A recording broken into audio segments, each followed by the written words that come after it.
विशेष चर्चासत्रामध्ये आपल्या सर्वांचं स्वागत करते। आज आपल्या सोबत आहेत प्रदीप सोनुले, जे एक सामाजिक कार्यकर्ता आहेत आणि त्याचप्रमाणे नागविदर्भ चेंबर्सचे व्हाईस प्रेसिडेंट स्वप्नील अहिरकर आपल्या सोबत आहेत। ह्या दोघांची आपण चर्चा करणार आहोत अनलॉक या विषयावर। कोरोनाच्या दुसऱ्या लाटेनंतर हा जो अनलॉक झालेला आहे, बऱ्याचशा व्यापारी वर्गांना 5 वाजतापर्यंतची मुभा मिळालेली आहे। तर नेमकं एका सामाजिक कार्यकर्त्याची यामध्ये काय मत आहे आणि त्याचप्रमाणे व्यापाऱ्यांचे यामध्ये काय मत आहे याची संपूर्ण आपण चर्चा करणार आहोत। नमस्कार, आमच्या कार्यक्रमामध्ये आपलं खूप खूप स्वागत आहे। सर्वप्रथम आपण बोलूया, हा जो अनलॉक झालेला आहे कोरोनाच्या दुसऱ्या लाटेनंतर, लॉकडाऊन नंतर हा अनलॉक जो झालेला आहे, तर नागपूर शहरामध्ये एनएमसी मधनं आपल्याला व्यापाऱ्यांना सध्या 5 वाजतापर्यंतची मुभा मिळालेली आहे। तर त्यावर आपलं काय मत आहे की जी अनलॉक नंतर 5 वाजताची मुभा मिळालेली आहे ती योग्य आहे की ती ठेवायलाच नको होती किंवा त्याचा वेळ वाढवायला हवं होतं? सर, आपलं काय मत आहे त्यावर? सर्वप्रथम शंकरनाथ मला इथे आमंत्रित केलं त्याबद्दल मी त्यांचं मनपूर्वक आभार मानतो। अनलॉक या विषयावर आज हे जे चर्चासत्र ठेवलेलं आहे तुम्ही, त्यामध्ये प्रामुख्याने काही गोष्टी मी मांडू इच्छितो।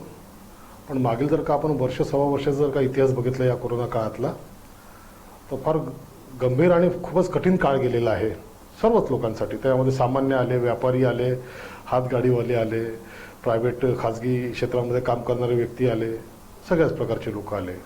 तर आता या संदर्भामध्ये जो काही शासनाचा जो निर्णय आलेला आहे त्यामध्ये जे सायंकाळी 5 वाजेपर्यंत यामध्ये जे मुभा दिलेली आहेत, तर कुठे ना कुठे जे तुम्ही 5 वाजेपर्यंतचा वेळ दिलेला आहे त्याच्यामध्ये कुठेतरी थोडंसं तारतम्य शासनाच्या वतीने थोडंसं बाळगायला पाहिजे होतं, ते मला दिसत नाही। त्याचं कारण असं आहे, कुठे ना कुठे यांनी थोडा एक त्याच्यामध्ये गट तयार करायला पाहिजे होते, वेगवेगळे भाग तयार करायला पाहिजे होते, जेणेकरून एकमेकांची सांगड होणार नाही आणि एकमेकांच्या ह्याच्यामध्ये कुठेतरी कोणत्याही गोष्टीचा विपर्यास म्हणा किंवा त्याचं कुठेतरी होणार नाही। त्याचं कारण असं होतं, उदाहरणार्थ एक आवश्यक वस्तूच्या नावाखाली आपण जर का काही दुकानांना परमिशन देतो आहे किंवा उघडायला परमिशन देतो आहे, तर मला असं वाटतं त्याला 5 वाजेपर्यंत चालू ठेवायची काही गरज नव्हती।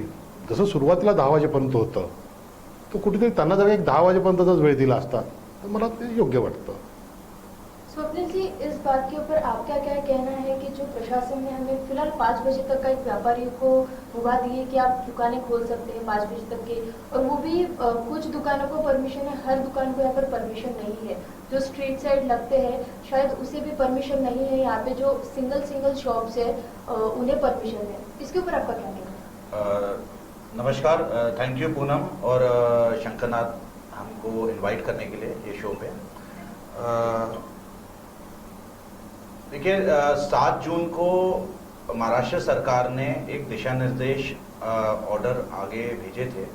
According to that level 1, level 2, level 3 के उन्होंने स्टेजेस बताए हैं और भेजे हुए। ये आई एम सो श्योर ये जो भेजा हुआ है कि काफ़ी स्टडी करके भेजा हुआ है। नागपुर अभी देखा जाए तो लेवल 1 पे आता है, पर नागपुर के रिस्ट्रिक्शंस लेवल 3 के हैं। लेवल जो आधार पे बने हैं वो ऑक्सीजन और वेंटिलेटर बेड 25% होना चाहिए, और सेकेंडली संक्रमण रेट 5% के नीचे होना चाहिए। तो आज की स्थिति में हम देखते हैं कि नागपुर का संक्रमण रेट जो अभी लास्ट वीक ही आया है वो कुछ 1% है। तो अपन 5% से भी डिक्रीजिंग में 1% में भी है, और 25% का जो बेड और वेंटिलेटर बेड का हमारा दूसरा उनका उन्होंने निर्देश दिया है, उसमें भी अपन फुलफिल करते हैं। तो मुझे ये समझ में नहीं आ रहा कि अभी तक नागपुर को लेवल 1 में घोषित क्यों नहीं किया, क्योंकि उसमें आपको पता है कोरोना पिछले 2 साल से है, आगे भी कितने सालों तक रहेगा और कितने दिनों तक रहेगा पता नहीं। वैक्सीनेशन तो धीरे धीरे चल ही रहा है, व्यापारी को उसमें काफ़ी लॉस हुआ है। इस लॉकडाउन में भी अगर आपने देखा, क्या नागपुर कुछ मार्च में नागपुर में लॉकडाउन लगा था और पूरे महाराष्ट्र में अप्रैल में लगा था। तो नागपुर पहले से लॉकडाउन की मार झेल रहा है, जिसमें व्यापारियों का बहुत बड़ा नुकसान हुआ है। पूनम, जैसे कि आपने बताया, क्या एक छोटे व्यापारी को भी काम करने का उतना ही अधिकार है। लाइवलीहुड बहुत इम्पोर्टेंट है। हम व्यापारी एक चीज़ में बार बार आगे प्रशासन को भी बता रहे हैं, क्या life is important but livelihood is equally important. और जिस वे से हमको कोरोना दिख रहा है, हम लड़ रहे हैं, तो हर एक आदमी को लाइवलीहुड कमाने की उतना ही अधिकार है। उसके हिसाब से अनलॉक 1 में अगर हम बैठते हैं तो नागपुर को अनलॉक 1 में घोषित कर देना चाहिए और तुरंत में सब नियम निकाल के गैदरिंग के नियम आप रखिए। देखिए गैदरिंग इज नॉट इम्पॉर्टेंट, आप गैदरिंग के नियम बिल्कुल उसमें रिस्ट्रिक्शन रखिए, पर टाइमिंग आपको बिल्कुल बढ़ा देनी चाहिए जिसमें भीड़ भी कम लगेगी और काम भी बेहतर होगा। उसके साथ साथ मुझे जो रेस्टोरेंट्स है, जो हमारे होटल्स है, उन लोगों के लिए, वो लॉबी के लिए मुझे बिल्कुल बोलना है, क्या 10 बजे तक आज आदमी का खाना नागपुर में नहीं होता, अगर उसका भी टाइम बढ़ा दिए जाए और रिस्ट्रिक्शन आप बढ़ाइए उस पर। हमारी ये बिल्कुल एनएमसी को गुजारिश है कि आप उसमें रिस्ट्रिक्शंस रखिए, आप उसमें चौकसी रखिए, आप उसमें एजुकेट करिए लोगों को, ना कि उनको बोलिए कि 5 बजे दुकानें बंद कर दो और रेस्टोरेंट्स 10 बजे बंद करो। आप फ्रीडम दीजिए दुकान चालू करने का और एजुकेट करिए लोगों को ताकि वो कोरोना के रूल्स और नियम फॉलो करें। Thank you. जसं स्वप्नीलजीने आता म्हटलेलं आहे की जे आपल्याला लेवल 1 मधले जर आपल्याला आपण त्या लेवल 1 मध्ये जर बसत असेल तर प्रशासनाने सर्व नियम काढायला पाहिजेत आणि लेवल 1 मध्ये नागपूरला ठेवायला पाहिजे। पण जर प्रशासन या दृष्टीने जर विचार करत असेल की कोरोनाच्या दुसऱ्या लाटेमुळे संपूर्ण नागपूरचं काय महाराष्ट्राचंच कितीतरी नुकसान झालं, ऑक्सिजनची कमतरता, बेड्सची कमतरता, रेमडेसिवीर महत्त्वाचं ठरत होतं त्याची कमतरता, जर त्या दृष्टीने जर प्रशासन विचार करत असेल की जर रेट वाढला, जर कोरोनाचा पॉझिटिव्हिटी रेट वाढला किंवा मृत्यूदर वाढला, जर त्या दृष्टीने जर प्रशासनाने हा निर्णय घेतला असेल तर त्यावर प्रशासनाने काय केलं पाहिजे असं आपलं मत आहे? मी काही अंशी या बाबतीमध्ये स्वप्नीलजींच्या मताची सहमत आहे, पण सोबतच मी काही गोष्टी यामध्ये नमूद करू इच्छितो। मागील 1.5 वर्षापासून आपण ज्या गोष्टींचा सामना केलेला आहे आणि खूपच कठीण काळ बघितलेला आहे लोकांनी, म्हणजे ज्यांच्या घरचं कोणी ना कोणी गेलेलं आहे, ज्यांच्याकडे जीव गेलेला आहे, लहान लहान मुलं अनाथ झालेले आहेत, अशा लोकांच्या बाबतीमध्ये जर का विचार करतो म्हटलं तर आपण या सगळ्या गोष्टी कुठे कुठे पाहतो। या बाबतीमध्ये सांगायचं झालं असं की आज जर का आपण एक सुरुवातीला जे तुम्हाला एक उदाहरण दिलं भाजीपाल्याच्या रूपामध्ये, भाजीपाला आपल्याला दिवसभर लागत नसतो, त्यामुळे मी काही भाजीपाल्यांच्या विरोधात नाही आहे, पण भाजीपालेवाल्यांना गेल्या 1.5 वर्षापासून कुठे ना कुठे रोज उडायची संधी दिलेली आहे शासनानं, महानगरपालिकेच्या माध्यमातून किंवा लोकल आपल्या स्थानिक प्रशासनाच्या माध्यमातून म्हणा किंवा राज्य सरकारच्या माध्यमातून म्हणा, कुठे ना कुठे त्यांना ते दिलेली आहे। पण तेच जर का त्यांना एक 10-11 वाजेपर्यंतचा वेळ दिला, पण अशी बरीचशी उद्योगधंदे आहे किंवा दुकानदार आहे की ज्यांना संध्याकाळपर्यंत ठेवणं भाग आहे। उदाहरणार्थ समजा आपलं मेकॅनिक्स असतात, स्पेअर पार्ट असतात, त्यानंतर हार्डवेअरची दुकानं असतात, यांच्या जर का 5चा वेळ जर का तिकडे 7-8 वाजेपर्यंत केला तरी चालेल, कारण की त्यांच्यामुळे कुठेतरी गर्दी होतो वगैरे मला असं जाणवत नाही आहे। दुसरी गोष्ट पर्टिक्युलर यामध्ये जर का काही आपले कपडा व्यापारी, ज्याला क्लॉथ मार्केट म्हणतो आपण, आणि जे आवश्यक ते या बिचाऱ्यांवर खूपच गेल्या 1.5 वर्षामध्ये जो मार पडलेला आहे, आर्थिक मार खूपच मोठा पडलेला आहे, कारण की शेवटी नोकरांचे पेमेंट्स आहे, त्यानंतर त्यांचं इलेक्ट्रिसिटी बिल आहे, त्यांचं त्यानंतर भाडं आहे, त्यांचं घरचं आर्थिक त्यांचं जे काही ताळमेळ तो सगळा बिघडलेला आहे। या सर्व दृष्टिकोनातून जर का विचार केला तर कुठे ना कुठे मला असं वाटतं त्याच्यामध्ये कुठेतरी थोडीशी विभागणी जर का केली असती या बाबतीमध्ये की कोणाला कुठला वेळ दिला पाहिजे, कारण की बऱ्याचदा काय असतं, एक रेडीमेड किंवा आपण बर्डीसारख्या मार्केटमध्ये किंवा धरमपेठ आणि गांधीबाग सारख्या मार्केटला जातो आहे, तर कुठे ना कुठे मार्केट सगळं ते होतच ते 10-11 वाजता सुरुवात, आणि कुठेतरी 1-2 वाजेनंतर त्या मार्केटमध्ये कुठेतरी भरभराय एक लोक यायला सुरुवात होतात म्हणा, की कुठेतरी मार्केट तुम्हाला गजबजल्यासारखं दिसतं आहे। पण जर का आज आपण जर का ते 5 वाजता बंद केलं तर तो काय करेल बिचारा तो 2-3 तासामध्ये, तर त्याला कुठेतरी तुम्ही एक 8-9 वाजेपर्यंत जर का त्याला एक वेळ दिला तर मला असं वाटतं यामध्ये काही वावगं नाही आहे। आणि ज्यांची गरज नाही आहे संध्याकाळपर्यंत चालू ठेवायची, मी काय भाजीपाला म्हणा की छोट्या व्यापाऱ्यांच्या काही विरोधात नाही आहे की डेली नीडच्या दुकानाबाबतीमध्ये, पण तुम्ही एक लक्षात घ्या, खूप मोठ्या परिश्रमानंतर आपण आज हा कोरोना आटोक्यात आणलेला आहे। आज आपण जवळपास मला वाटतं रिकव्हरी रेट 97.somethingच्या आसपास आपला आहे। पुन्हा जर आपल्याला त्या गोष्टीकडे जायचं आहे का? नाही, तर कुठे ना कुठे आपल्याला प्रिकॉशन घेणं भाग आहे आणि ही प्रत्येक नागरिकांचीच जबाबदारी आहे। त्याच्यामध्ये छोट्यांपासून तर मोठ्यांपर्यंत प्रत्येकाचा सहभाग आवश्यक आहे। आणि एक सामान्य नागरिक, एक या शहराचा सामान्य नागरिक म्हणून कुठे ना कुठे आपल्याला प्रशासनाला सहकार्य करणं भाग आहे। तर त्या दृष्टिकोनातून जर का आपण विचार केला तर आपण यामध्ये बरंचसं आणखी जे मिळालेलं यश आहे असं साबूत राखू शकतो। अन्यथा काय होईल माहिती आहे का, आज जर का आपण या सगळ्या गोष्टींकडे जर का दुर्लक्ष केलं तर कुठे ना कुठे आपले याचे परिणाम आपल्याला कोणत्या ना कोणत्या रूपामध्ये पुन्हा भोगावे लागतील। आणि सगळीकडे चर्चा आहे, केंद्र शासनापासून तर राज्य शासनापासून तर स्थानिक प्रशासनापर्यंत सगळ्यांकडे हे दिशानिर्देश गेलेले आहेत की तुम्ही कुठे ना कुठे 3ऱ्या लाटेची तयारी करा। अबाउट मग ते तुमच्या ऑक्सिजन सिलेंडरच्या बाबतीतमध्ये, बेडच्या बाबतीमध्ये असो, हॉस्पिटलच्या बाबतीत असो, कोविड सेंटरच्या बाबतीमध्ये असो, किंवा त्याला लागणाऱ्या ज्या काय आणखी सुखसुविधा असतात, या सर्वांच्या बाबतीमध्ये कुठे ना कुठे तुम्ही तयारी ठेवा, हे प्रशासन म्हणतं आहे. तसे दिशानिर्देश सर्वांना आलेले आहे. तर सांगायचं म्हणजे आपण हे जे काही मिळवलेलं आहे, एका झटक्यामध्ये जर का पुन्हा ते गमवायची वेळ येऊ देऊ नका, हीच माझी विनंती. बाकी मी सहानुभूती आहे, प्रत्येकांना त्याचा तो अधिकार आहे आणि त्यांना ते दिलंच पाहिजे, कारण की बिचाऱ्यांनी भरपूर कठीण काळ काढला, व्यापारी लोकांनी आणि सामान्य लोकांनी पण कुठे ना कुठे त्याच्यावर थोडंसं तारतम्य पाळून प्रत्येकानं जर का व्यवस्थित जर का मॅनेज केलं तर मला असं वाटतं ते योग्य राहील. स्वप्निल जी, इस विषय पर ये जो भी सर ने जो मत अपना रखा है, इसके ऊपर आपका क्या कहना है? देखिए, हम लोग इक्वालिटी में बिलीव करते हैं. इट्स वेरी डिफिकल्ट, ऐसा बहुत डिफिकल्ट हो जाता है कि कोई लॉबी को, कोई मार्केट को बंद करना और कोई मार्केट को चालू करना, क्योंकि एक के ऊपर अन्याय होता है और एक चालू रहता है, इसमें इक्वालिटी नहीं रहती. तो मैं यही बात बोलूँगा कि सभी दुकानों को एक टाइम तक चालू रखना चाहिए.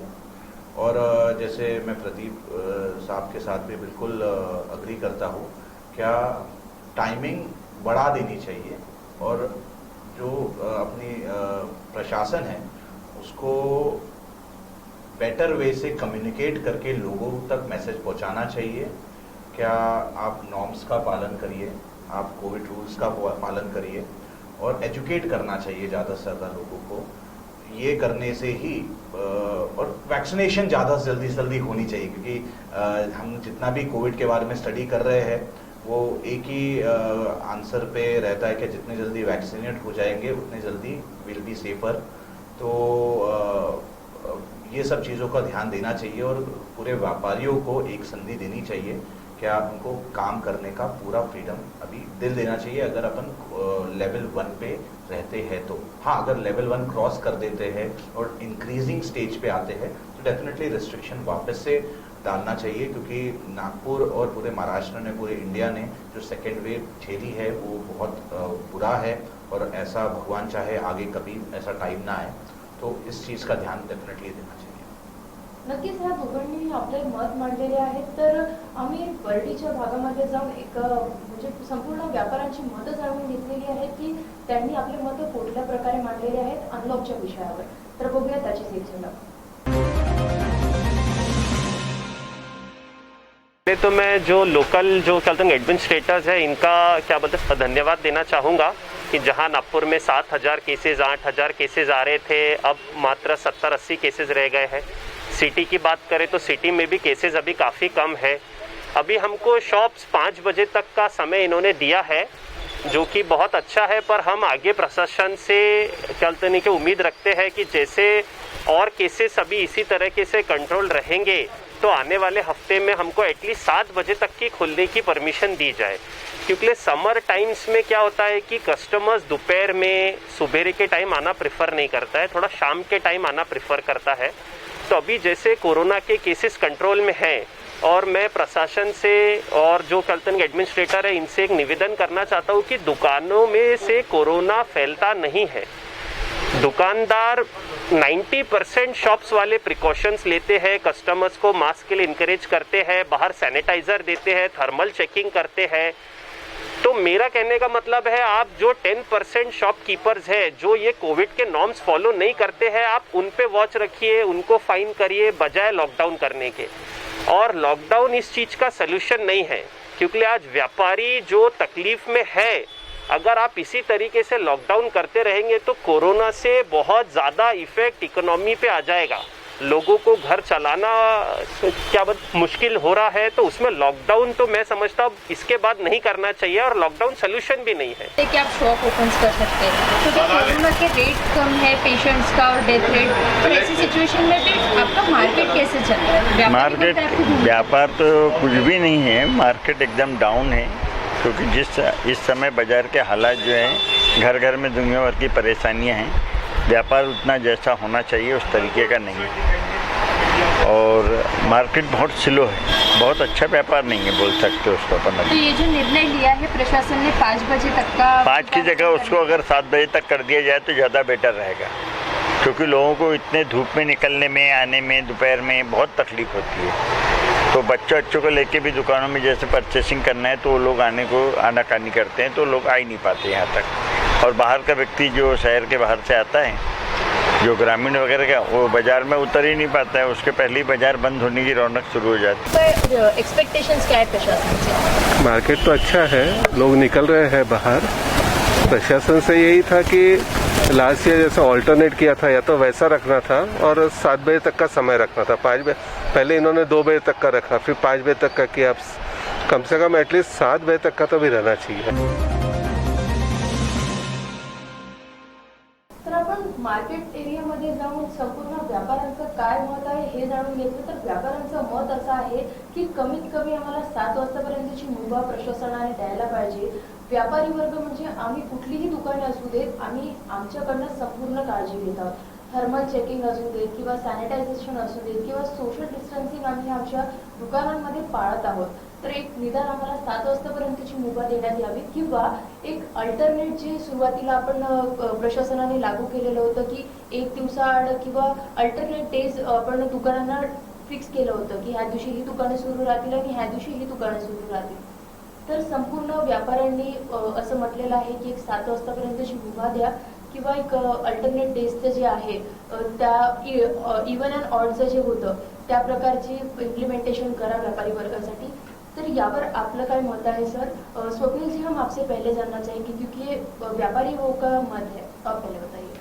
देखिए पूनम जी, जैसे मैंने आपको पहले बताया कि हम लोग अनलॉक लेवल 1 में हैं, तो लेवल 1 में हमारा 7 बजे तक ही नहीं, हमारा कहना है कि हमको 10 बजे तक ही चालू करने का मौका दिया जाए, क्योंकि अभी हम वो स्टेज पे है।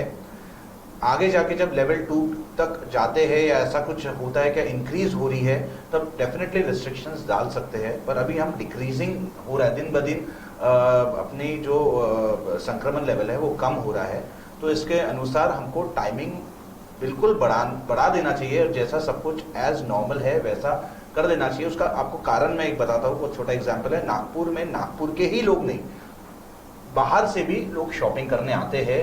नागपुर एक बड़ी मंडी है, उधर से वर्धा, अपने आजू बाजू के जितने भी टाउन्स है, क्षेत्र है, गांव है, जिले है, उधर से लोग आते हैं शॉपिंग करने के लिए, क्योंकि नागपुर एक बड़ी मंडी है। और अगर नागपुर में 5 बजे तक ही अपन चालू रखते हैं तो आदमी जो भी कोविड टाइम में ट्रैवल करता है उसकी कोशिश ये रहती है कि सुबह आएगा, अपनी शॉपिंग करेगा और शाम तक निकल जाएगा। ये 5 बजे तक उसकी शॉपिंग हो नहीं पाती, क्योंकि हम बड़े व्यापारी की बात नहीं कर रहे जो एक दुकान में आएगा, चीजें कलेक्ट करेगा और निकल जाएगा। हम ऐसे व्यापारी की बात कर रहे हैं कि कभी वो मोजे की दुकान में जाएगा, उधर कुछ खरीदेगा, फिर सॉक्स की दुकान में हैंकीज की, अपने हैंकी की दुकान में जाएगा, उधर कुछ खरीदेगा, शर्ट जाएगा, सलवार सूट लेगा, तो उसको पूरा मार्केट एक दिन में घूमना पड़ता है।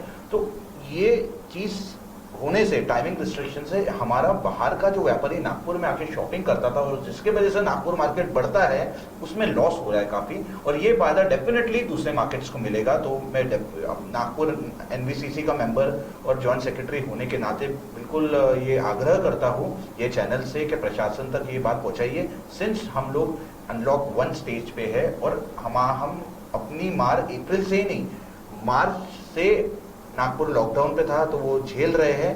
तो नागपुर को रिस्ट्रिक्शन फ्री करा जाए, व्यापार इजी करा जाए। हाँ, आप अपने इंफॉर्मेशन और अपने कोविड नॉर्म्स चेक करने के लिए अपनी यंत्रणा सक्षम बनाइए, ताकि अगर कोई नियम तोड़ रहा है तो उसको वैसी पनिशमेंट मिले।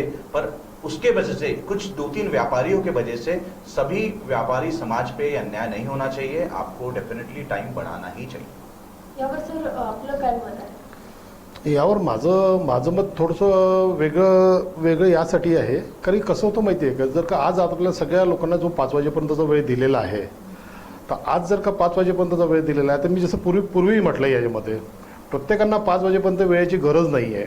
याच्यामध्ये कुठेतरी महानगरपालिकेच्या माध्यमातून म्हणा की स्थानीय प्रशासनाच्या माध्यमातून, कलेक्टर जिल्हाधिकारी कार्यालयाच्या माध्यमातून जर का याच्यामध्ये कुठेतरी थोडेसे रिस्ट्रिक्शन्स किंवा त्याच्यामध्ये काय म्हणतात त्याला एक वेगळा वर्ग या प्रकारे जर का कुठेतरी एक थोडंसं याच्यावर वर्गीकरण केलं, समजा फक्त येणाऱ्या 2 महिन्यासाठी, कारण की तिसऱ्या लाटेचा कुठे ना कुठे धोका आपल्या पुढे आहे आणि ते कुठेतरी ऑगस्ट आणि सप्टेंबर म्हटलेलं आहे।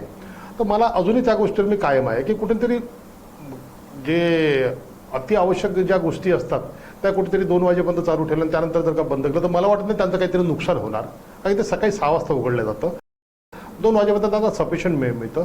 पण रेडीमेड्स आणि बाकीचे इतर मॉल्स म्हणा की जे खरंच संध्याकाळपर्यंत त्यांना गरज आहे, मी त्या सहमत आहे. मी स्वप्नील यांच्या मताशी सहमत आहे. काही बराचसा असा वर्ग असतो जो नोकरी करून आपले सगळ्या गोष्टी करून तो मार्केटला येतो आहे आणि तो विचार करतो की मी संध्याकाळच्या वेळेस मला माल खरेदी करायचा आहे, कपडे घ्यायचे आहे किंवा बाकी इतर पर्चेसिंग आणि या सगळ्या गोष्टी करायच्या आहे, तर कुठे ना कुठे त्याला तो वेळ मिळाला पाहिजे. म्हणून मी त्याच्या मताशी सहमत आहे, कुठेतरी त्यांचा वेळ वाढवला पाहिजे.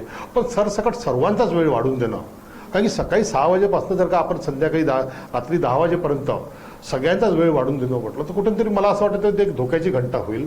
आणि जे आपण एवढं परिश्रमानं मिळवलेलं आहे, आटोक्यात आणलेला आहे कोरोना, तो पुन्हा कुठे ना कुठे तो आपल्या हातातून सुटेल आणि मग त्याच्यावर म्हणजे पुन्हा मार्ग शोधणं खूप कठीण होऊन जाईल. त्याच्यामुळे माझं असं मत आहे की एवढा कठीण परिश्रमातून मिळवलेलं असं एकदम एवढ्या सोप्या पद्धतीने सोडू नका. कुठेतरी थोडा त्रास होईल लोकांना. आणि आता कुठेतरी ही अनलॉकची सुरुवात झालेली आहे, तर मला असं वाटतं लोकल प्रशासन सुद्धा आपापल्या परीनं स्टेप बाय स्टेप याच्यामध्ये कुठेतरी एक नवीन उपाययोजना म्हणा किंवा नवीन स्टेप्स घेतील असं मला वाटतं. आपण अनलॉकचा जो आपला विषय आहे आणि अनलॉकचा जर सगळ्यात मोठा इफेक्ट पडला आहे तर तो व्यापारी वर्गांना पडलेला आहे. कारण आता जेमतेम सुरुवात झाली असं तुम्ही सांगितलेलं आहे. नक्कीच ही जेमतेम सुरुवात आहे अनलॉकची आणि आता 5 वाजतापर्यंतची मुभा आपल्याला मिळाली आणि येणाऱ्या काळामध्ये नक्कीच ती मुभा वाढेल, वेळ वाढेल. आणि पण विषय असा आहे की अनलॉकच्या पूर्वी जी दुसरी लाट आलेली होती त्यामध्ये बरंचसं नुकसान झालेलं. एक सामाजिक कार्यकर्ता म्हणून तुम्ही सुद्धा बरेच कामं केलेले आहेत, लोकांना बेड्स मिळवून देणं किंवा ऑक्सिजनसाठी मदत करणं किंवा कुठल्या ना कुठल्या प्रकारे तुम्ही एक मदत केलेली आहे. NBCCचं काम आम्हाला माहिती आहे की नाग विदर्भ चेंबर्स ऑफ कॉमर्सने बऱ्याच व्यापाऱ्यांना मदत केलेली आहे, किट्स पोहोचवलेले आहेत. तर त्या अनुषंगाने आपल्याला काय वाटतं की जे आपण आधी झेललेलं आहे, आपण इतकं सगळं बघितलेलं आहे की काय झालेलं आहे आणि काय नाही दुसऱ्या लाटेमध्ये, त्या अनुषंगाने आता हा जो निर्णय आहे हा आम्हाला असं वाटतं की अतिशय योग्य आहे की 5 वाजतापर्यंतची मुभा आणि येणाऱ्या काळात ती वाढ सुद्धा. तर त्यावर आपलं काय मत आहे की आपण जे दुसऱ्या लाटेत बघितलेलं आहे आणि येणारी बहुधा येणारी तिसरी लाट, त्या हिशोबाने प्रशासनाचा हा निर्णय कसा आहे? मला प्रश्न आहे, आपल्याकडे जेव्हा दुसऱ्या लाटेला सुरुवात झाली तर तेव्हा कोणीही कल्पना नव्हती केली की ही लाट कुठपर्यंत चालेल आणि काय स्थिती उत्पन्न करेल आणि लोकांच्या पुढे काय प्रश्न निर्माण होतील. पण जेव्हा आपण कुठेतरी एक सामाजिक क्षेत्रात आम्ही काम करतो, मी एका मोठ्या राजकीय पक्षाशी पण जोडलेलो आहे, पण जेव्हा आम्ही एक सामाजिक क्षेत्रात काम करतो तर आमच्यासमोर असंख्य विषय लोकांचे, सामान्य लोकांचे विषय आमच्या पुढे येतात. मागील गेल्या 2-3 महिन्यामध्ये आमचा सकाळचा 12पर्यंतचा वेळ, सकाळी आमचा 8-9 वाजेपासून तर 12 वाजेपर्यंत वेळ फक्त आमचा वॅक्सिनेशन आणि RT-PCR टेस्ट करण्यात जायचा. त्या माध्यमातून आम्ही लोकांना RT-PCR टेस्ट आणि वॅक्सिनेशन जास्तीत जास्त लोकांपर्यंत कसं पोहोचेल, लोकांना कसं आणता येईल यासाठी आमचा प्रयत्न राहायचा आणि त्या प्रकारे आम्ही त्यामध्ये काम करायचं. 12 नंतर आमचा वेळ काही अंशी आमचा हॉस्पिटल्स, ऑक्सिजन आणि या सगळ्या गोष्टींमध्ये जायचा. ऑक्सिजन बेड म्हणा किंवा आणि कुठे ना कुठे घाटावरती जायचं, म्हणजे प्रांजळपणे कबुली देतो, पण घाटावरती माझा बराचसा वेळ गेलेला आहे. 12 ते संध्याकाळी 6 वाजेपर्यंत माझा आमच्या दक्षिण नागपुरातील वेगवेगळे जे घाट्स आहे त्या घाटावरती गेलेले आहे, धन घाटावरती. का तर तिथली व्यवस्था, बिचार मी त्यांनाही दोष देणार नाही की काही शेवटी बिचारे ते पण थकून गेले होते. तर त्यांच्यापुढे जे दृश्य होतं, काय हे रोज सारखं येत होतं आणि ते सगळं ते त्यांना त्या गोष्टी कराव्या लागत होत्या. जागा अपुरी, लाकडं अपुरी, या सगळ्या गोष्टी. शेवटी तोही व्यक्ती आहे बिचारा, तोही माणूस आहे, तोही काय करेल, त्यासाठी तो रोज झालं होतं. तर जेव्हा आम्ही ते सिच्युएशन बघायचं आणि जेव्हा सामान्य लोकांचे आम्हाला प्रश्न यायचे की प्रदीपजी घाटावरती असा विषय आहे, मी 2 तासापासून असं आहे, असं व्हायला पाहिजे, तसं व्हायला पाहिजे, तर आम्ही कुठे ना कुठे त्या माध्यमातून जाऊन तिथे त्यांची मदत करायचं. त्या माध्यमातून त्यांचं थोडंसं लवकरात लवकर त्या ॲक्च्युली त्यांच्यासाठी तो क्षण खूपच दुःखाचा होता, पण त्या बाबतीमध्ये कुठे ना कुठे त्याला कसे त्यांचे लवकरात लवकर अंत्यसंस्कार होतील आणि सगळं. आणि पुन्हा संध्याकाळचा वेळ कुठे ना कुठे पुन्हा आमचं कोविड सेंटरला भेटी देणं, त्या माध्यमातून ऑक्सिजन बेड कुठे शिल्लक आहे, व्हेंटिलेटर बेड कुठे शिल्लक आहे, कोणाला ऑक्सिजन सिलेंडर लागतं, कोणाला ॲम्ब्युलन्स लागतं आणि त्या परिस्थितीमध्ये समजा ॲम्ब्युलन्स मिळाली तर त्या व्यक्तीला नियरेस्ट जवळच्या कुठल्या हॉस्पिटलमध्ये पोहोचवलं पाहिजे, काय केलं पाहिजे, या गोष्टींमध्ये आमचा एवढा वेळ जायचा. तर सांगायचं म्हणजे आपण आज अनलॉकच्या बाबतीमध्ये आपण सगळ्याच विषयावर चर्चा करतो आहे, आपण व्यापारी वर्गांपासून तर एक सामान्य लोकांपर्यंत. पण याचे जे वेगवेगळे जे इफेक्ट्स, जे परिणाम आहे, ते परिणाम एवढे मोठ्या प्रमाणात समाजावर झालेले आहे की सामान्य व्यक्तीला त्यातनं सावरायला भरपूर वेळ लागेल. म्हणून मी या पर्टिक्युलर गोष्टीला मी काही विरोध करत नाही आहे, पण कुठे ना कुठे मला असं वाटतं कुठेतरी एक सामाजिक भान सुद्धा सोबत ठेवणं आवश्यक आहे. कारण की कसं माहिती आहे का, फार कठीण काळ आपण बघितलेला आणि सर्वांनीच बघितलेला आहे. तर यातनं निघायला आपल्याला भरपूर वेळ लागलेला आहे आणि ती परिस्थिती पुन्हा आपल्या डोळ्यापुढे न यावं म्हणून कुठेतरी आपण एक स्टेप बाय स्टेप आपण थोडंसं पुढे जाऊया, असं माझं प्रामाणिक मत आहे.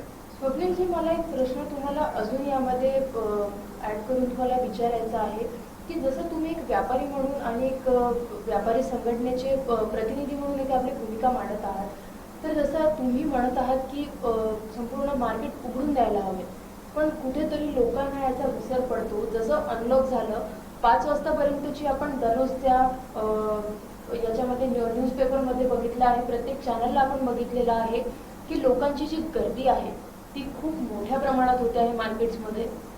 नक्कीच लोकांना रोजचा वेळ मिळतो आहे की 5 वाजतापर्यंत तरी त्यांना मुभा आहे, पण सकाळपासून 5 वाजतापर्यंत ही मोठ्या प्रमाणात गर्दी लोकांची मार्केट्समध्ये बघायला मिळते आहे. तर यामुळे कोरोनाचा प्रभाव हा वाढू शकतो. दुकानदार जरी त्याची काळजी घेत असतील की थर्मल चेकिंग करत असतील किंवा आपल्या दुकानाच्या आतमध्ये ते सोशल डिस्टन्सिंग ठेवत असतील, पण जे मार्केटचे जे रोड्स आहेत त्यावर मोठ्या प्रमाणात गर्दी होत आहे. तर यावरनं तुम्हाला काय वाटतं की या निर्णयावर, अनलॉकच्या निर्णयावर काय होता? पूनम जी, जो दुकानों में गर्दी हो रही है वो कम टाइम के वजह से 5 बजे से रिस्ट्रिक्शन है इसलिए हो रही है. अगर वो 5 से 10 कर देते हैं तो वो गर्दी डेफिनेटली कम होगी. ये हम लोगों ने स्टडी किया है ये चीज़ पे. मार्केट्स में गर्दी रहनी स्वाभाविक है, इसलिए उसे बाजार बोलते हैं. कोई बाजार में अगर गर्दी नहीं रहे तो उसे बाजार बोलेंगे ही. और मार्केट्स में कोई भी, मतलब आप नागपुर के ले ले, बॉम्बे के ले ले या लंदन, न्यूयॉर्क के कोई भी जहाँ पे भी मार्केट है वहाँ पे लोगों का आना जाना रहेगा ही. पर गर्दी कम करने के लिए आपने अगर टाइम रिस्ट्रिक्शन बढ़ा दिया तो शायद वो गर्दी कम हो जाएगी. आपको गर्दी कम करनी है तो और उसमें आपको रिस्ट्रिक्शन डालने हैं, तो क्या हो रहा है नागपुर में जो हम देख रहे हैं, ई कॉमर्स बढ़ते जा रहा है.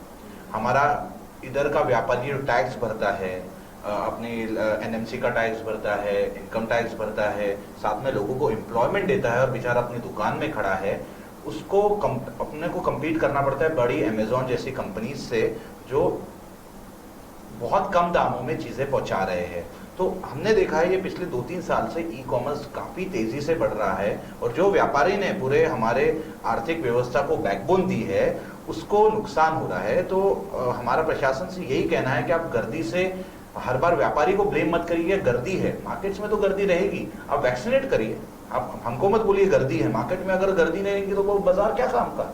आप वैक्सीनेट करिए जल्दी से जल्दी और नॉर्म्स लगाइए, उसे टाइम बढ़ाइए और व्यापारी की ये टाइम पे मदद करिए. क्योंकि हमको याद भी दिलाना है कि व्यापारियों ने अपनी देश की आर्थिक व्यवस्था अभी तक संभाली है. तो आज जब उनकी आर्थिक स्थिति खराब हो रही है तो गवर्नमेंट ने, प्रशासन ने उनके साथ रहना चाहिए और उनकी मांगे सुननी चाहिए और टाइमिंग जल्दी से जल्दी बनाना चाहिए. हम जितनी भी संस्था है, व्यापारी संस्था, हम आपके साथ कंधे से कंधा लगा के खड़े हैं. हम भी आपके साथ कोविड की सेकेंड वेव में लोगों के साथ उनकी मदद कर रहे थे और आपने बहुत ट्रिमेंडस काम किया है, हम बिल्कुल ब्लेम नहीं करते. पर कभी भी 4 लोग घर के अंदर उनसे पूछने के बजाय कभी कभी अगर आप घर के बाहर जाते हैं और 4-5 लोगों से पूछते हैं तो अपने को नई चीजें समझ में आती है.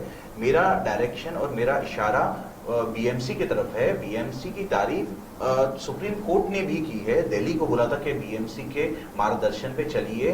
तो व्हाई नॉट हम लोग उनसे पता करते हैं क्या उन्होंने ऐसा क्या किया जो नागपुर नहीं कर पाया. नागपुर में जब 6 से 7 हजार केसेस थे तब मुंबई में भी उतने ही केसेस थे. पर नागपुर की पॉपुलेशन और मुंबई की पॉपुलेशन में जमीन आसमान का फर्क है. तो मे बी वो एपिसेंटर नागपुर रहा, दैट्स व्हाई ये चीज इतनी बड़ी. पर बॉम्बे ने उसे कैसे कंट्रोल कर लिया और नागपुर से क्यों नहीं कर पाया, आप उस पर स्टडी करिए. और ऐसा अपने को लगता है क्या इधर हम लोग कंट्रोल नहीं कर पा रहे तो आगे सरकार से और आगे सेंट्रल से और स्टेट से भी मांग करिए कि इधर वैक्सीनेशन जल्दी से जल्दी कराइए. पर इधर व्यापारियों की कंडीशन थोड़ी खराब है.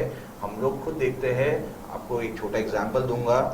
अभी हमारे कुछ करीब के एक व्यापारी है, हमारे पड़ोसी है, उसके घर में उनकी फादर की, चाचा की और ग्रैंडफादर की, तीनों दुकान में बैठे थे, तीनों के डेथ। आज उसको जो हेल्प मिलनी चाहिए प्रशासन की तरफ से वो ऐसी मिलनी चाहिए कि जो लाइसेंस है, मेडिकल लाइसेंस है ये, तो मेडिकल का जो उनका लाइसेंस रहता है वो अभी, क्योंकि वो व्यक्ति की डेथ हो गई तो वो खारिज हो गया, तो जल्दी से जल्दी ट्रांसफर कराने में उनकी मदद कर देनी चाहिए। ये सब चीजों पे ध्यान लगाना चाहिए और लोगों तक ज्यादा से ज्यादा इंफॉर्मेशन और मदद देने का काम करना चाहिए।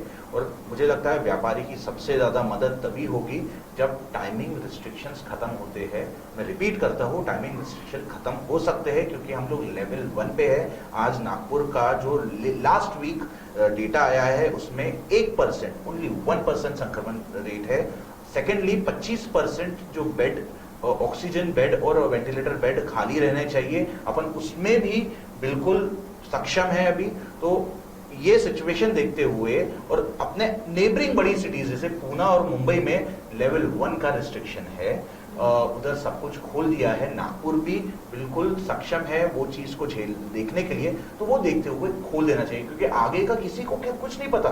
आगे का क्या पता कि 3 महीने बाद वापस से वो स्टेज आ गए। अपन ऐसे ही रहे लेवल 1 पे रहने के बावजूद भी लेवल 3 के अपने को रिस्ट्रिक्शन रहे और 2-3 महीने बाद वापस से लॉकडाउन आ जाता है। तो उसमें नो वन कैन से, कोई एक्सपर्ट नहीं है क्योंकि ये एक नई चीज हो रही है जो हम सब पेंडेमिक से गुजर रहे हैं। पर अगर कोई दिशा निर्देश सेंट्रल से आए हुए हैं, उसके बाद स्टेट से आए हुए हैं, उसका अपन ने उस पर भरोसा करना चाहिए, उसके अकॉर्डिंगली ही चलना चाहिए, मुझे ऐसा लगता है।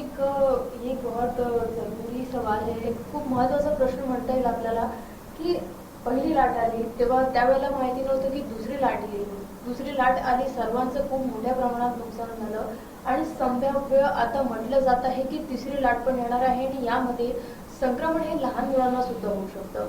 तर यावेळेला जर प्रशासन त्या तयारीनिशी जर अनलॉक लेवलच्या हिशोबाने करत असेल की आता 3rd आहे मग आपण 2nd करूयात, मग 1st करूयात, कारण कितीही म्हटलं तरी एक सामान्य जनतेला, एखाद्या सामान्य व्यक्तीला आपण दोष देऊ शकत नाही, कारण प्रत्येकाच्या गरजा असतात, काही ना काही सामान आपल्या घरी लागत असतं, तर त्याकरिता प्रत्येक जण ज्या गरजेची दुकान असेल तिथे नक्कीच जाणार आहे आणि अनलॉक त्याच्यासाठी केलं गेलेलं आहे। पण जर तिसरी लाट आली तर त्यामुळे जे लोकांचं नुकसान होणार आहे आणि त्याच्या हिशोबाने जर प्रशासन काम करत असेल तर हा निर्णय चुकीचा आहे का प्रशासनाचा की 5 वाजतापर्यंत सध्या जे आहे आणि अनलॉक ठेवला पाहिजे किंवा परत लॉकडाऊन झालं तर त्या विषयावर काय झालं पाहिजे असं आपण म्हणतो? नाही, आपण पर्टिक्युलर आता या सगळ्या विषयामध्ये आपण फक्त व्यापाऱ्यांच्या बद्दलच बोलतो आहे, पण आपण व्यापाऱ्याच्या पलीकडे सुद्धा आपण बाकी इतर घटक जर का यामध्ये समाविष्ट केले प्रत्येक घटकाबद्दल आपल्याला बोलायचं आहे की अनलॉक हा प्रत्येक व्यक्तीसाठी तर केलेला आहे। मला असं वाटतं ते भरपूर याच्यामध्ये आपल्याला सविस्तर बोलता येईल या बाबतीमध्ये। आणि स्वप्नील साहेबांनी जे म्हटलं, मला माझ्या माहितीप्रमाणे पुणे आणि मुंबई हे लेवल 3 मध्ये येतं आणि माझ्या माहितीप्रमाणे नागपूरला जेवढं सगळं ओपन करण्यात आलेलं आहे तेवढं ओपन मुंबईला आणि पुण्याला नाही आहे असं माझं मत आहे। म्हणजे मला जी माहिती आहे त्याचं कारण असं आहे कारण की ते 3 मध्ये येतं, लेवल 3 मध्ये येतं, कारण की तसं असतं तर आजही मग तिथली लोकल चालू झाली असती।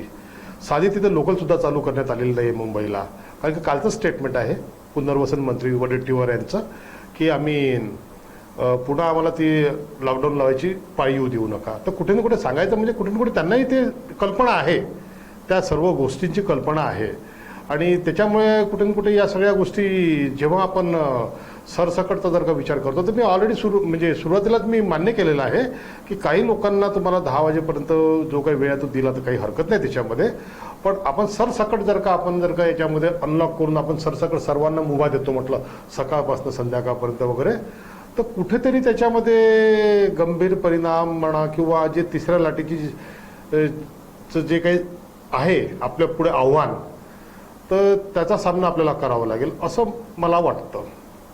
स्वप्निल जी, इसके ऊपर आपका क्या कहना है? 3rd वेव या 3rd लाट कब आएगी?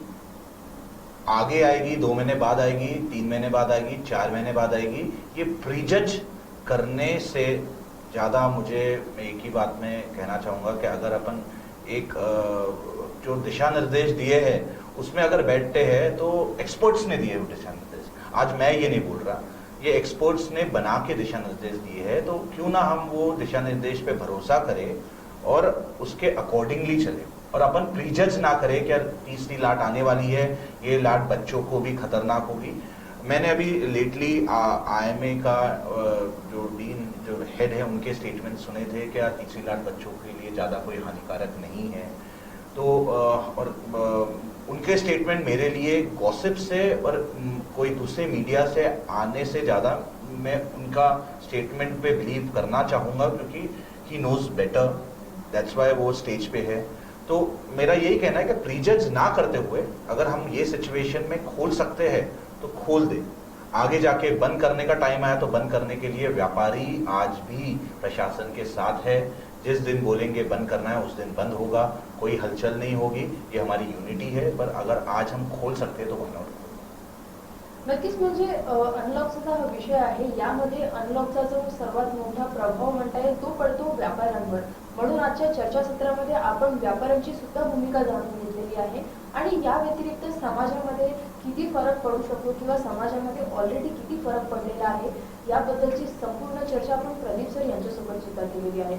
तर एक शेवटचा आणि महत्त्वाचा प्रश्न आपण दोघांकडनं जाणून घेऊया की हा जो अनलॉक झालेला आहे तर तुम्हाला एक सामाजिक कार्यकर्ता म्हणून आपलं काय मत आहे किंवा लोकांना काय मेसेज राहील की आता जी अनलॉकची प्रक्रिया प्रशासनाने सुरू केलेली आहे तर त्यावर आपलं म्हणजे लोकांचं वागणं किंवा वावरणं कसं असलं पाहिजे?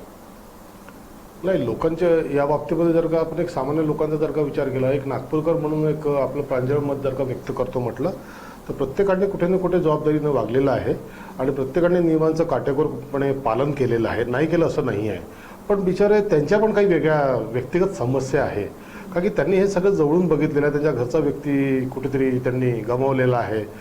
प्रत्येकांचे आपले विषय आणि सगळ्यांचे सगळ्यात जास्त महत्त्वाचे विषय म्हणजे आर्थिक विषय खूप महत्त्वाचे आहे, का की प्रत्येक व्यक्तीला आर्थिक समस्याने ग्रासलेला आहे.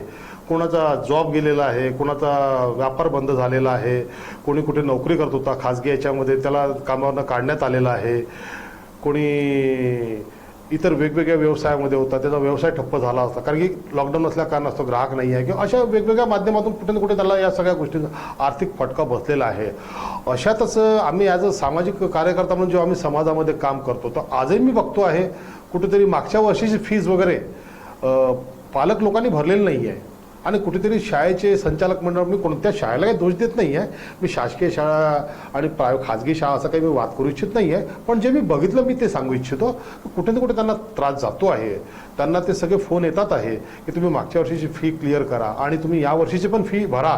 तेव्हाच आम्ही येणाऱ्या 21 तारखेपासून किंवा 26 तारखेपासून जे नवीन सेशन चालू होतं मुलांचं त्याच्यामध्ये आम्ही त्यांना ऑनलाईन क्लासेसला बसू देऊ, अन्यथा त्यांना बसू देणार नाही. आज पुस्तक घ्यायला गेलं तर 7-8 हजाराची 3ऱ्या-4थ्या वर्गाच्या मुलाची पुस्तकं होतात हो. तर सांगायचं म्हणजे त्याच्यासमोर भरपूर वेगवेगळे विषय आहे. कुठे ना कुठे या बाबतीमध्ये कुठेतरी शासनाने, कारण की हा विषय मला वाटतं राज्य सरकारशी निगडीत येतो, तर त्यामुळे कुठेतरी राज्य सरकारने या बाबतीमध्ये विशेष लक्ष देणं महत्त्वाचं आहे. शाळेच्या संदर्भामध्ये कुठेतरी तुम्ही संचालक मंडळांना, खाजगी शाळेच्या संचालक मंडळांना, शाळेच्या शासनाच्या लेवलवर ज्या काही शासकीय शाळा असतील, सरकारमान्य शाळा असतील, त्या माध्यमातून तुम्ही पालक लोकांना काहीतरी त्यामध्ये तुम्ही काही बेनिफिट देऊ शकता का या माध्यमातून, त्याबद्दल देऊ शकत असाल तर खूपच चांगला विषय केला. आम्ही आमच्यापर्यंत या संदर्भात भरपूर आंदोलनं केली, पण आमची बी कशी सीमा आहे, ते एका त्या सीमेपलीकडे आम्ही जाऊ शकत नाही, कारण की आमची एक क्षमता आहे कुठे ना कुठे त्या पलीकडे आम्हाला जायला कुठे ना कुठे आम्हाला नाही जाता येत. पण आमचा तगादा तो लागलेलाच आहे. सारखा आम्ही त्या संचालक मंडळांना आणि शाळेच्या मुख्याधिकारी जे कोणी असतात तिथले त्यांना भेटून आम्ही या बाबतीत काय करता येईल. काही ठिकाणी आम्ही 25%, काही ठिकाणी 30% फी माफी आम्ही करून घेतलेली आहे आणि आमचा हा प्रयत्न अजूनही चालूच आहे. तर हा एक विषय आहे असं मला वाटतं. स्वप्निल जी, हम ये सेम सवाल आपसे भी इसके ऊपर जानना चाहेंगे. व्यापारी बोलकर हमने आपकी आज भूमिका यहाँ पर जान ली है कि अनलॉक के ऊपर व्यापारियों का बहुत बड़ा ये है कि बहुत इफेक्ट पड़ता है व्यापारियों पर, इसलिए आज हमने आज इस चर्चा सत्र में आपको बुलाया था. और इसी के ऊपर हम आपसे जानना चाहेंगे कि एक व्यापारी बोलकर और एक इन जनरल भी आपको क्या बताना है लोगों को और क्या भूमिका करना चाहिए? वेल इन जनरल मुझे एक मैसेज ये देना है, जो मैंने अभी कुछ ये 1 साल पेंडेमिक ये सबके लिए नया है, तो इसमें हमने काफ़ी बुरी चीज़ें भी देखी और कुछ अच्छी चीज़ भी देखी. जो अच्छी चीज देखी उनमें से एक छोटा मैसेज मुझे सबको, प्रशासन को या जो हमारे कर्ता धर्ता है, जो बोल सकते हैं नागपुर की, महाराष्ट्र की स्ट्रिंग्स संभालते हैं, उनको एक मैसेज देना है। क्या आदरणीय शरद पवार साहब ने और ऑनरेबल गडकरी साहब ने, दोनों ने एक ही मैसेज दिया, क्या ये टाइम पे पॉलिटिक्स नहीं करिए और लोगों की मदद करिए। मुझे बस यही उन दोनों का मैसेज बहुत अच्छा लगा कि ये टाइम पे पॉलिटिक्स नहीं होनी चाहिए, चाहे वो छोटा प्रशासन हो, चाहे वो स्टेट लेवल हो, चाहे वो नागपुर हो या कोई जिला हो, उधर लोगों की भरपूर मदद होनी चाहिए। ये पॉलिटिक्स करने का टाइम नहीं है, ये लोगों की लाइवलीहुड सुधारने का टाइम है। लोगों ने, जैसे प्रदीप साहब ने बोला, आई एम 100% विद हिम, क्या ये पेंडेमिक में नागपुर ने बहुत बुरा समय देखा है, बोल नहीं सकते इतना, और सबने ही अपने आसपास के कोई ना कोई व्यक्ति को भगवान के पास जाते हुए देखा है। तो यही मैसेज है कि हार्मनी का मैसेज होना चाहिए, शासकीय काम में पॉलिटिक्स नहीं होनी चाहिए। और हमारे आदरणीय शरद पवार साहब और ऑनरेबल नितिन गडकरी साहब ने जो मैसेज दिया है उसका बिल्कुल पालन होना चाहिए। No politics, only help others, ये बिल्कुल एक धोरण और मोटिव होना चाहिए आगे बढ़ने के। थँक्यू। मी स्वप्नीलजीच्या मताशी बोलू इच्छितो। स्वप्नीलजीच्या मताशी मी 100% सहमत आहे। आदरणीय पवार साहेब आणि आदरणीय गडकरी साहेबांनी जो काही मेसेज दिलेला आहे 100% त्याच्यावर नागपूरकर आणि सर्वपक्षीय नेते म्हणा, सामाजिक कार्यकर्ते म्हणा, वेगवेगळ्या क्षेत्रातील मंडळी म्हणा, हे सुद्धा आपापल्या परीने यामध्ये सहकार्य करून आपापलं कॉन्ट्रिब्युशन या माध्यमातून देतात आहे आणि सगळे लोक सकारात्मक विचार करत आहे। कारण कुठे ना कुठे आपण नकारात्मक गोष्टी आपण गेल्या वर्ष दीड वर्षामध्ये भरपूर बघितलेल्या आहे आणि 100% मला असं वाटते की आता आपण फक्त सकारात्मकच फक्त विचार करणं भाग आहे आणि कुठे ना कुठे जनता जनार्दन आणि सामान्य व्यक्ती, प्रशासन सगळे लोक कुठेतरी सकारात्मक विचार करतात आहे आणि आपण या सकारात्मकतेने आपण पुढे जाऊया। सोबतच याच्यामध्ये मला आणखी एक पीडीएसचा एक विषय मला बोलू इच्छितो। याच्यामध्ये कुठलंही राजकारण न आणता, कारण मी जवळून तो विषय हाताळतो आहे। काही दिवसाआधी माननीय कलेक्टर साहेबांना निवेदन देण्यात आलं होतं की पीडीएस सिस्टम असतं आपलं जे राशनच्या बाबतीमध्ये, त्या बाबतीमध्ये प्रत्येक मतदारसंघाचा जर का विचार केला विधानसभा क्षेत्रानुसार तर 90,000 ते 1,20,000 पर्यंत एनपीएच खाताधारक आहे, म्हणजे कार्डधारक। एनपीएचचं काय, एक क्षुल्लक कारणामध्ये समजा त्यांनी 2 महिने 3 महिने जर का धान्य उचललं नसेल तर अशा लोकांना कुठेतरी एनपीएचमध्ये टाकलेलं आहे, किंवा कोणी आपल्या कामानिमित्त म्हणा, नोकरी संदर्भात जर का तो कुठेतरी 6 महिने बाहेरगावी असेल आणि त्याचं राशन कार्ड जर का चालू नसेल, त्याचं लिंक नसेल, तर अशा लोकांना कुठेतरी एनपीएमध्ये टाकलं आहे। तर आज जर का मी, म्हणजे हा विषय मी राजकारणाला पलीकडचा बोलतोय बरं, तर त्याला तुम्ही वेगळं घेऊ नका। आज पूर्ण नागपूर जिल्ह्याचा जर का विचार केला तर ही संख्या जवळपास 15 लाख, 12 ते 15 लाखाच्या मध्ये जात आहे। नागपूर जिल्ह्याचा विचार करा, या लोकांना अन्नधान्याची गरज आहे आजच्या, कारण की कुठे ना कुठे यांचा आर्थिक स्थिती यांची खालवलेली आहे आणि अजूनही बऱ्याचशा लोकांना आता कामधंदे शोधायचे आहे किंवा कुठेतरी आता सुरुवात झालेली आहे छोटी छोटी। तर या लोकांना पीडीएसच्या माध्यमातून, कारण की एका व्यक्तीला बहुतेक मला 3 किलो मिळतं आहे आणि घरी जर का 4 लोक असतील तर 12 किलो 20 किलो या प्रकारे त्यांना महिन्याला मिळत आहे, तर त्याला कुठेतरी एक हातभार लागेल। तर मला एक या माध्यमातून मला शासनाला फक्त एकच विनंती करू इच्छितो, कारण की हा विषय शासनाच्या अंतर्गत येतो आहे, त्यामुळे मी कुठेही काही पॉलिटिक्स आणत नाही आहे, पण जे मी सामाजिक क्षेत्रामध्ये काम करत असताना जे मी खालती ग्राउंड रियालिटीवर बघतो आहे की ज्या लोकांना पाहिजे बिचारांना त्यांना मिळत नाही आहे, तर हा एक विषय, माझी एक नम्र विनंती आहे शासनाला या माध्यमातून, का कुठेतरी जे एनपीए खाताधारक आहे त्यांचं जर का एकदा जर का सुरुवात तुम्ही जर का ते अन्नधान्याची जर का त्यांची सुरुवात करून दिली, कार्ड त्यांचं लिंक करून त्यांना जर का एकदा सुरुवात करून दिली, तर या माध्यमातून मला वाटते सामान्य जनतेला आणि खूप मोठा फायदा होईल। आणि तुम्हाला माहिती आहे की अन्नधान्य घ्यायला जातो कोण, सामान्य लोकच जातात आहे, तर त्यांना याचा खूप मोठा फायदा होईल, ही माझी शासनाला माझ्याकडे नम्र विनंती। तर नक्कीच शंखनाथच्या आपल्या ह्या आजच्या विशेष चर्चासत्रामध्ये स्वप्नील अहिरकर आणि प्रदीप सोनुले यांच्याकडनं आपण अनलॉक ह्या विषयावर चर्चा केलेली आहे की व्यापारी म्हणून स्वप्नील अहिरकर यांनी आपली भूमिका मांडली आहे, कारण लॉकडाऊन किंवा अनलॉक याचा सर्वात मोठा प्रभाव ह्या व्यापारी वर्गावर होतो आणि समाजामध्ये काम करत असताना समाजामध्ये किंवा सामाजिक लोकांना किंवा सामान्य जनतेला काय त्रास होतो आहे याबद्दलची संपूर्ण माहिती आपल्याला सोनुले जी यांनी दिलेली आहे। तर नक्कीच सध्या लोकांना एवढंच म्हणणं आहे की जी मुभा मिळालेली आहे त्यामध्ये थोडंसं काळजीनिशी वागलं तर नक्कीच कोरोनाला आपण परत आमंत्रण देणार नाही, ही बाब मात्र तेवढीच खरी आहे। तर भेटूया शंखनाथच्या पुढील चर्चासत्रामध्ये अशाच एका विषयासोबत, तोपर्यंत बघत राहा शंखनाथ आवाज चर्चा।